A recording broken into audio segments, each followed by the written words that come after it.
आदरणीय सभापति जी, आज जिस बीएसएनएल को आपने तबाह करके छोड़ा था ना, वो बीएसएनएल आज made in India 4G 5G तरफ आगे बढ़ रहा है और दुनिया का ध्यान आकर्षित कर रहा है।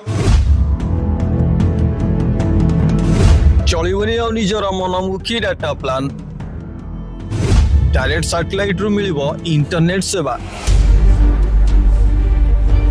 कौन करिवे जियो आउ एयरटेल डाटा गुलामी करुवा मुकेश अंबानी रो एबे उड़िला होश कौन निजर डाटा बिजनेस बंद करी आलू गोदाम करिवे की एबे एलन मस्क एवं बीएसएनएल मिसेइले हाथ आसीबो भारत रे बीएसएनएल रो डाटा क्रांति जहाँ को सुनिला परे जियो एवं एयरटेल भली कंपनी मानकर हार्ट बीट बढ़ी गलानी। जियो बहुत चेष्टा कला एलन मस्क कंपनी स्टारलिंक को भारत सरकार लाइसेंस न मिलू हेले मुकेश अंबानी एटी फेल मारिचंदी। भारत सरकार स्टारलिंक को देइचंदी अनुमति जहाँ फल से बीएसएनएल सहित मिसी भारत रे निजर 5G नेटवर्क को आगो को बढ़ेबो। एही रिपोर्ट को देखंतु सीधा सीधा लिखा अछि कि एलन मस्क एवं बीएसएनएल मिसी गले बोली एबे घरे घरे कम मूल्य रे द्रुत गति रे पहुंचेबो इंटरनेट। सबुठारे बड़ प्रश्न दीर्घ 3 वर्ष हैला काहे की मिलु नथिला अनुमति एबे एमिति कोन हैला जे स्टारलिंक को मिली गला अनुमति।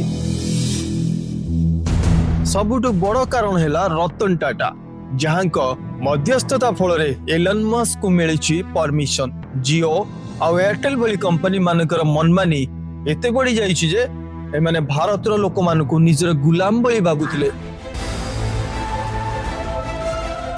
किंतु सबुठु भल कथा हैला एमान को सर्विस टारु एलन मस्क को सर्विस ढेर गुण रे भलो। स्टारलिंक टाटा एवं बीएसएनएल मिसी गले आउ लागिबनी इंटरनेट टावर सीधा सीधा सैटेलाइट रे आपन को घरे पहुंचेबे इंटरनेट। भारतर जनसाधारण निज मन बदली सारे सरकार बदलिला भली से माने प्रस्तुत सिम बदलिबाकू यह भी ठीक समस्त को थरे थरे सुजोग मिलवा भी दरकार।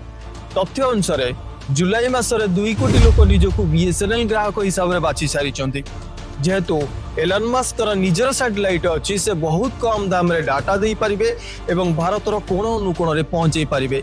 एही खुशी खबर को जल्दी जल्दी शेयर करंतु दर्शक बंधु।